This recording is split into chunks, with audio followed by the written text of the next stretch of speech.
जय हिंद दोस्तों। आज मेरे साथ हमारे मार्गदर्शक आदरणीय डीआईजी विनीत कपूर सर हैं। सर की सोच है कि जो आम आदमी है उसकी पीड़ा महसूस करे पुलिस, और उसको दर्द बीमारी के बाद जो डॉक्टर इंजेक्शन देता है सर, वो इंजेक्शन तक लोगों को नहीं जाने देना चाहते, उसके पहले ही बीमारी सही हो जाए।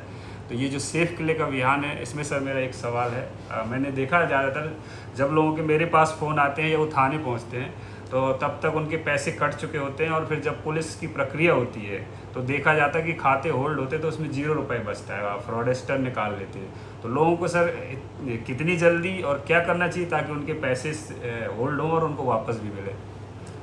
सेफ क्लिक अभियान जो चल रहा है वो संतोष चल ही इसलिए रहा है कि लोग अवेयर हो जाएं, क्योंकि ये ऐसा अपराध नहीं है कि आप वेट करेंगे किसी चीज़ का होने के लिए, या आप कोई मतलब आपको कोई पहले से सपोर्ट मैकेनिज्म है। आप खुद ही अकेले व्यक्ति हो जिसको वो फ्रॉडस्टर आपसे चर्चा में आ रहा है। तो जो रिलेशनशिप बन रहा है वो किसके बीच में बन रहा है? जिसने फ्रॉड के लिए कॉल किया और जो सुन रहा है। तो उस समय उस व्यक्ति को उसी समय देन एंड देयर डिसीजन लेना है।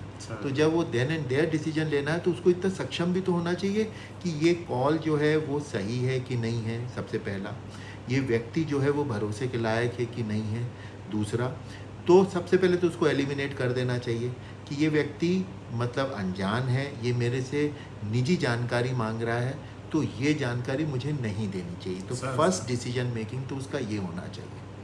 अब मान लीजिए, तो इसलिए सेफ क्लिक ये बोल रहा है कि कोई भी क्लिक करो, कोई भी बात कहो, तो उसके पहले सोचो कि ये सेफ है, और सेफ है तो ही मुझे आगे बात करनी है। अब जो दूसरा आपका प्रश्न है वो ये है कि अगर मान लीजिए आपने जानकारी दे ही दी और थोड़ी देर बाद आप देख रहे हो कि आपके खाते से पैसा निकल ही रहा है, तो फिर आपको बहुत ज़्यादा सचेत होकर के तुरंत सहायता मांगनी है। और तुरंत सहायता मांगने के लिए आपको 1930 पर खबर करनी है, और दूसरा आपके बैंक में खबर करनी है।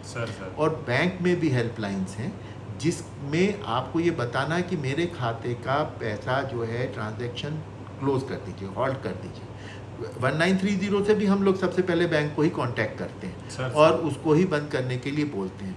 और आपको इतना अवेयर होना चाहिए कि आप अपने बैंक की हेल्पलाइन को भी इस्तेमाल करें, पर साथ साथ 1930 पे करें। इसके अलावा आपका जो भी निकटस्थ थाना है, आपके पास अगर थाने के या ऑफिशियल कोई नंबर्स अवेलेबल है तो उस पे करिए। पर हम लोग बार बार एक नंबर को ही प्रमोट कर रहे हैं ताकि लोग कंफ्यूज ना हो, 10-10 नंबर ना लगाते फिरें और फिर वो जानकारी जो है शिथिल ना पड़ जाए। तो क्विकली एक्शन लेना बहुत ज़रूरी है, तत्काल एक्शन लेना ज़रूरी है। Thank you sir. सर ने एक और अच्छी बात बताई, बैंक वाला।